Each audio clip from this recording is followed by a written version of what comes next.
And then if you have taken the photos, you can edit them in post-production as well.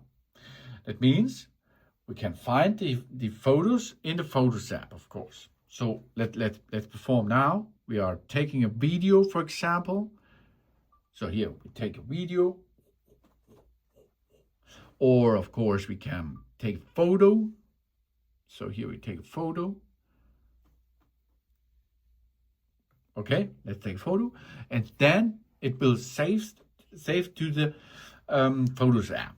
We can directly go on this button here to go directly to the photo which we've taken before, for example. Or we start the Photos app here, and there we can see the photos which is in the past. If we choose them, we have different stuff what we can make.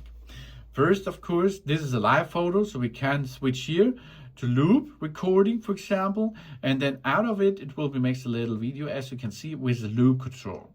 Or you can make a bounce. It will be bounce together and go back. Bounce together, go back. Or a long exposure. That's not good if there's a lot of movement in it. But if there's no movement, they're good. Or we can make the live photo switched off, as you can see. Then we have more. We can go this to the hard favorites. We can send this to another person.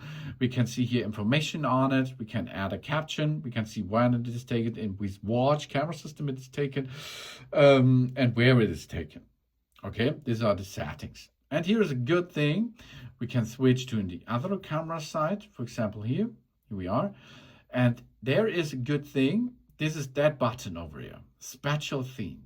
Wow, this is really awesome. You see this picture now, but if I now rotating the iPad, you see it's 3-dimensional. That looks really good. This is special, baby. It looks so good. This is the new AI function of it. It is really 3D like what you can see. Okay, you can switch this on, you can switch it off as you like. Then, of course, the next thing is we have here possibilities in settings. So we can adjust now everything here. We can make the live photo on, we can choose the live photo which we are like to take for a photo, for example. We can adjust it over there. That means in the adjustment, we are able to make this automatic better. Let's have a look. It will be automatically. You can switch here the automatic function, which will be shown what you like, or you go to exposure, switch this to your favorite itself, brilliance or highlights, or you go to shadows, edit the shadows, the contrast ratio, the brightness level, the black point. You can set the saturation or the vibrancy, the warmth, and of course the tint. Then the sharpness. We have definitions, which we can choose from, noise reduction, and the vignette. These are all the adjustable stuff what we are going to use here. Then we can choose or go to filters. Directly filter it, filter with it. And of course we can edit this filter. Dynamic warm, dramatic, mono, silver, nor, and so on. And we can crop it. So that means first I can grab it here and crop it like a little bit, but you can also rotate the photo or mirror it, rotate it again, or you can go here, tilt it, yeah, can edit it like you need it as well. Then, of course, we can make go back to it. This changes. Now we are back in the scene. And of course, you can use here cleanup. Cleanup is really cool to remove something out of the photo, for example.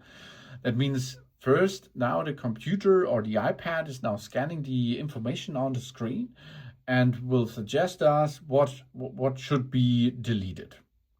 You can see here, for example, this one. This is a smartphone which is laying down in front. We can tap on it and it will be removed immediately. Yeah, okay. But you can also use thing for example, to remove this lamp over there. Oh yeah, okay. Or we are removing this lantern. It's gone. The other lantern. Bye-bye. This heart. Wow, that's hard to see, really.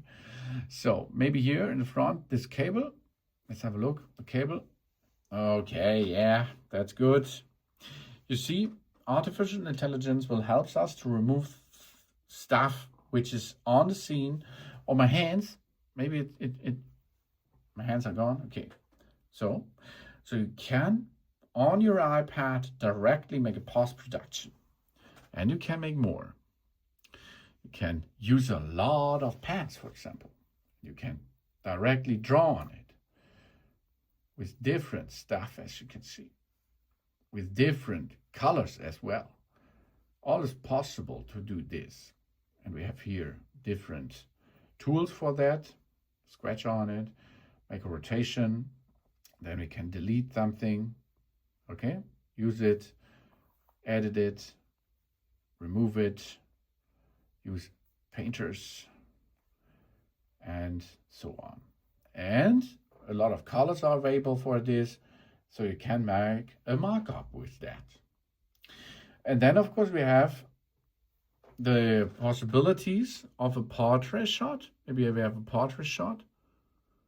Let's have a portrait shot first. A portrait. There it is. So here we are. You see now, here's portrait versions, and we can make the depth control, post-production. We can choose and use this directly. Okay, and the other stuff is also available for that, of course.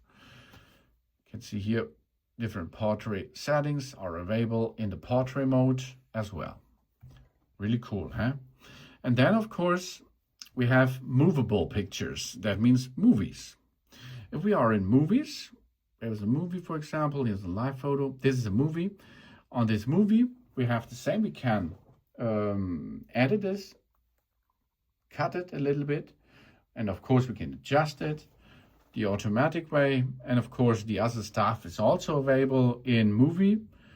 Here, exposure, highlights, shadows, contrast, brightness, black points, saturation as well, and so on. And we can choose different filters. Like on the photos, it's the same thread because the video is only photos which are movable. Okay, so you can make here the same stuff like you can perform in photos as well. Really cool, as you can see, to operate this. Then, of course, we have here the possibilities to switch on or off the mute function, and you can make here speed down for a time-lapse area. That means, for example, we go over there, in this area, there is a slower part, 50%, for example.